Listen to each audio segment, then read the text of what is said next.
menanam kakao ini masih sangat menjanjikan. Nah, kenapa menjanjikan?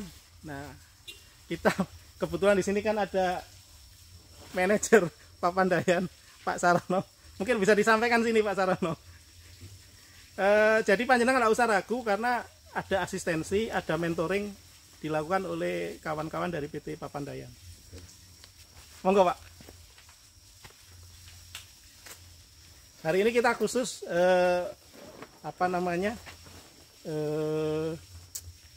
mengajak para petani yang masih galau ya. Saya bilang galau karena hari ini ada yang mau tanam sawit, ada yang mau tanam kakao, ada yang tanam karet. Nah sebenarnya kalau misalnya kawan-kawan itu mau tanam kakao, gimana sih Pak prospeknya Pak Sarono? Terus hasilnya gimana? Nanti tanam seperti yang sudah masarkannya susah. Ya. Nah, mungkin bisa dijelaskan Pak Sarono. Ini Pak Sarono, manajer area dari PT Papandayan. Monggo Pak. Terima kasih Pak Didi, Pak Sofwan. Jadi kakao ini saat ini menjadi tanaman yang sangat primadona ya. Kenapa? Karena hampir beberapa bulan ini sekarang harga kakao itu meningkat hampir 3 kali lipat, dan ini sebelumnya belum pernah terjadi sebelumnya. Mungkin dulu harga kakao di petani mungkin 25, 30. Sekarang ini di tingkat petani dengan kadar air yang masih basah saja sudah diterima 90 bahkan sampai 100.000 lebih. Kenapa ini terjadi? Karena kita tahu sekarang ini posisi Indonesia itu berada di nomor urutan ke-7 dunia penghasil kakao yang ada sekarang ini. Dulu sebelumnya Indonesia penghasil nomor 3 di dunia, tapi sekarang sudah kegeser dari negara-negara lain. Kenapa? Karena di Indonesia dari tahun ke tahun produktivitasnya menurun ya. Sehingga sedangkan di negara lain itu kakao mulai berkembang seperti di negara-negara Amerika Latin. Nah tahun ini akibat efek El Nino, jadi penghasil kakao terbesar dunia itu ada di Afrika, terutama Pantai Gading, Ghana, Nigeria, yang sekarang ini produksinya itu sangat turun akibat El Nino atau kemarau panjang kemarin. Selain itu faktor penyakit virus ya, Cocoa Swollen yang menyebabkan tanaman itu jadi nggak normal atau bengkak. Nah ini juga berperan menurunkan produktivitas kakao di Afrika. Kemudian selain itu di Afrika juga karena terbatasnya dana, jadi pemerintah juga nggak bisa membantu atau merekaperi kebun-kebun kakao rakyat itu dengan cepat, sehingga kebutuhan kakao ini meningkat sedangkan pasokannya berkurang. Nah sekarang ini makanya harga kakao dunia itu meningkat. Nah ini kesempatan bagi petani kakao untuk mulai menanam dari sekarang, karena 4 atau 5 tahun ke depan harga kakao ini akan cenderung tinggi karena tidak mudah untuk mereka peri kebun-kebun tua di Afrika yang sekarang ini sudah sangat memprihatinkan, sehingga ini bisa peluang lah untuk di Indonesia petani-petani kakao bisa mengembangkan. Jadi seperti teori supply and demand ya Pak Sarono ya. Jadi emang berlaku hukum ekonomi. Kalau bijinya sedikit, permintaan banyak, itu pasar itu akan merespon sehingga harganya juga jadi mahal. Jadi jangan khawatir untuk petani kakao. Kakao ini tetap prospek, tetap diminati karena emang kakao itu peminatnya dunia ya. Jadi emang kebanyakan itu diekspor ke luar negeri, terutama negara-negara Eropa dan Amerika. Dan beberapa tahun terakhir ini Asia itu peningkatan konsumsi coklat mulai meningkat. Nah ini jadi peluang sebenarnya, karena kita tahu dari semua negara itu tidak semua negara itu bisa tanam kakao.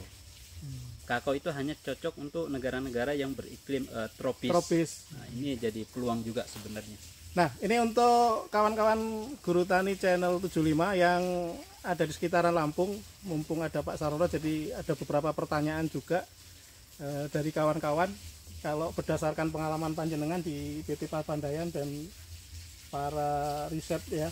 Jadi saya sampaikan ya, Papandayan ini satu perusahaan yang saya lihatnya memang sangat komplit, tidak hanya mentoring, coaching untuk para petani, pendampingan, dan juga mengedukasi, tapi mereka juga sudah melakukan pemetaan ya, pemetaan area.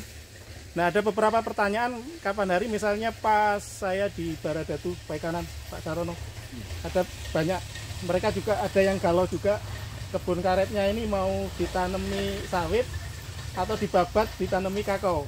Nah, kalau menurut panjenengan dengan TPL maupun area yang ada di Waikanan, seperti apa Pak kakao itu? Dan informasi nanti sampaikan lagi Pak Sarono, mau disampaikan di Indonesia ini. Tadi dari diskusi-diskusi kecil, kakao kita baru terpusat 70% di Sulawesi ya? Ya, untuk di Indonesia sendiri. Di Indonesia. Memang kakao itu 70% ada di Sulawesi ya. Ada Sulawesi Selatan, Sulawesi Barat, Sulawesi Tenggara, dan Sulawesi Tengah. Sedangkan di Sumatera itu tidak terlalu banyak ya. Cuman ada di beberapa provinsi, itu Aceh, kemudian Sumatera Barat, Lampung, Bengkulu itu sangat sedikit, Sumsel itu sedikit lah. Jadi yang paling banyak kalau di Sumatera itu di Lampung, di Sumatera Barat, dan di Aceh. Nah, ini jadi kesempatan sebenarnya, peluang juga ya. Jadi kakao ini enggak semua daerah-daerah di Lampung itu, kabupatennya itu mengembangkan kakao, tidak juga. Nah, untuk di petani lainnya ya, terutama petani karet yang sekarang ini mungkin agak galau ya, karena harganya mungkin naik turunnya kurang, ini bukan provokasi ya, tapi ini kurang stabil ya harganya stabil ya. Jadi kalau emang petani ingin beralih ke kakao, ini sebagai peluang yang bagus, kita dukung juga ya dari sisi perusahaan, karena emang kakao ini ke depan itu akan semakin bagus lah. Jadi mulai sekarang tidak ada kata terlambat, kita rame-rame kembangin kakao. Dan kawan-kawan Guru Tani 75 Channel, saya sampaikan bahwa nanti ada garansi dari Pak Sarono sebagai partner petani. Selain pendampingan juga teknologi, mulai macam-macam didampingi Pak ya, dampingi. Dan nggak usah ragu, untuk yang kawan-kawan di sekitaran Lampung Selatan, saya lihat di sepanjang jalan itu kan kakaonya sudah jadul bro. Kenapa saya bilang jadul? Karena satu, dari sisi usia sudah tua, terus juga saya nggak ngerti varietas yang dulu seperti apa, tapi lihat memang potensi hasilnya rendah.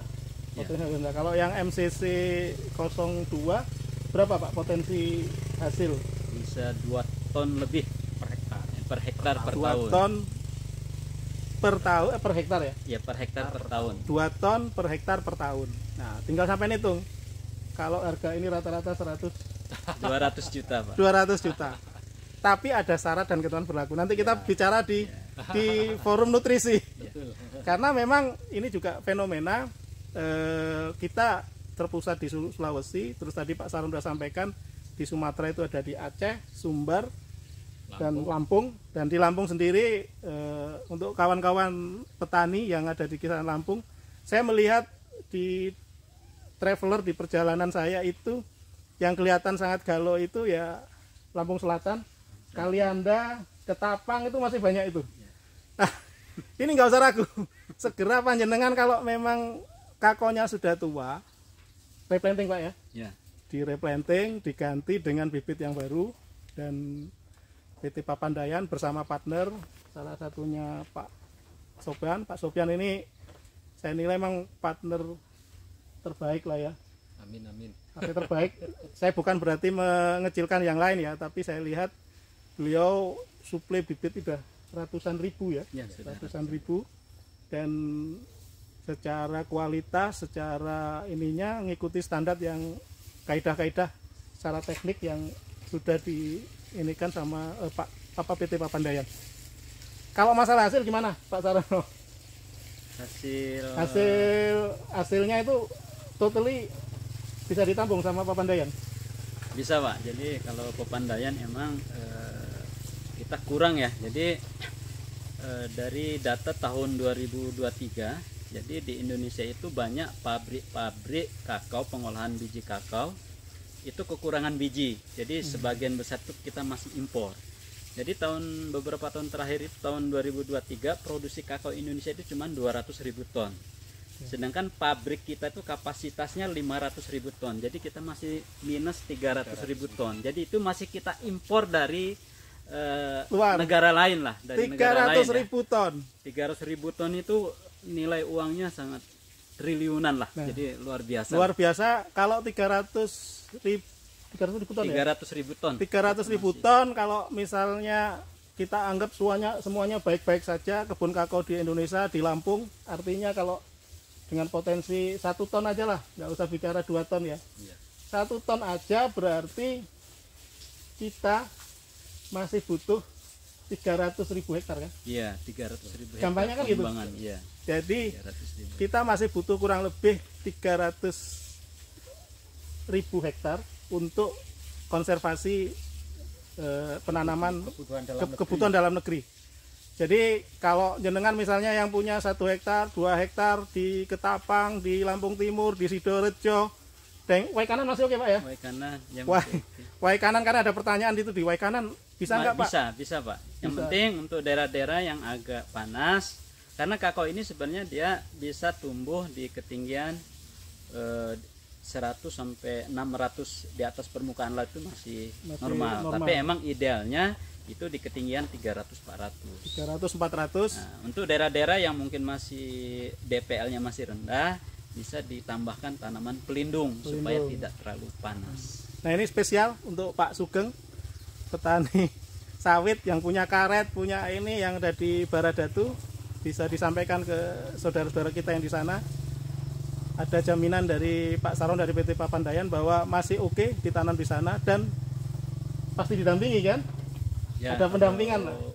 Bisa Pak, nanti mungkin bisa juga kita agendakan lah ya, kalau memang banyak petani di sana berminat tanam, mungkin kita bisa sharing berbagi ilmu tentang kakao. Mungkin seperti itu kawan-kawan Guru Tani 75 Channel, kita bicara prospek hari ini dan ke depan, bahwa sampai 3, 4 tahun, 5 tahun ke depan sesuai sampaikan Pak Sopyan dan Pak Sarono dari PT Papandayan, masih sangat-sangat prospek karena kita masih minus 300.000 ton. 300.000 ton itu ekuivalen atau sama dengan kalau kita berkhayal ya. Saya bilang berkhayal karena produktivitas kita, petani kita 1 hektar per tahun itu baru di kisaran 400-800 ya. Ya, sekitar 500-600 atau 500-600. Rata-rata 500-600. 500-600. Kalau 500 berarti kita butuh 600.000 lahan kakao lagi. Dan itu peluang buat Mas Sopyan. Oke, untuk sesi ini kita cukupkan di sini. Selanjutnya kita coba ada contoh tanaman kan yang MCC 02. Nah, kita berlanjut ke lahan karena ada fenomena hari ini bahwa yang ditakuti ketika harga kakao mahal, biji kakao mahal seperti emas ya, sudah seperti emas yang berapa karat itu ya. Bahkan nanti Pak Sopyan akan ceritalah hari ini ibaratnya setiap orang melihat 1 buah kakao itu sama saja seperti 1 mangkok bakso ya, 10.000. Oke, kita lanjut ke lahan MCC 02. Oke, terima kasih.